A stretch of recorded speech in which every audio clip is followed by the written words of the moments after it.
Good afternoon. Today I would like to say a few words. As a fan of Thomas the Tank Engine and Shinetime Station growing up, in 2000 when I first heard of Thomas's first movie, Thomas and the Magic Railroad, I was so excited to be going out to see it with my family.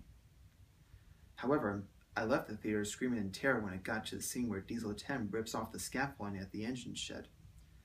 The following year, I bought a copy of the film on DVD and was able to watch the entire movie. I loved it so much that I continued to watch it the entire summer. I loved the characters, the score, and the filming locations at the Isle of Man was so beautiful, it looks like a dream or a painting that you imagined. I was also happy that I got to see Shinetime Station return for the movie.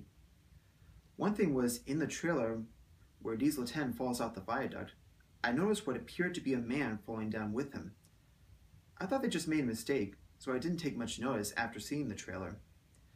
Then 7 years later, after the release, a member of SIF found a copy of a script for Thomas and the Magic Railroad dated May 19, 1999, and made an important discovery. The version that was released back then was not the story that Britt Allcroft had envisioned. Originally, there was a villain named P.T. Boomer, who was Burnett Stone's adversary and was the explanation of Lady's crash. Throughout the script, he would spend his time trying to find Lady and destroying her to complete his revenge.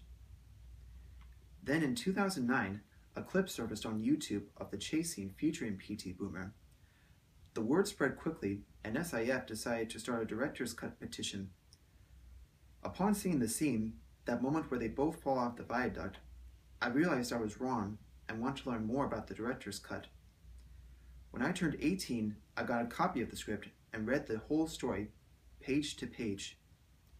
It was an amazing script, and every few months, mostly during the summer, I would read it again and again, trying to imagine what the scene would have looked like and to remind myself on what could have been for the movie. Then in the summer of 2011, SIF's director's cut petition wasn't doing so well. One person, who shall be anonymous, kept signing it using fake names. So the members of SIF made a tough decision to abandon their petition. For 3 years, fans believed that the director's cut would never be released. Back in September, on a nice evening, I took out my DVD copy and played it. While I was watching it, I was thinking about the director's cut and how everyone would do anything to see it. During the scenes when Peter Fonda's character, Burnett Stone, is grieving with sadness and despair, I had a sense inside of me that Britt Allcroft is feeling just the same way as Burnett Stone, taking her movie and cutting it in half. On an interview with Russell Means, he said he believes if a groundswell of fans could get going, we could get the director's cut released. There was one line in the movie that really gets to me. Helping each other brings to life the magic in all of us. I realized that something has to be done about this. It's my turn to help Britt Allcroft.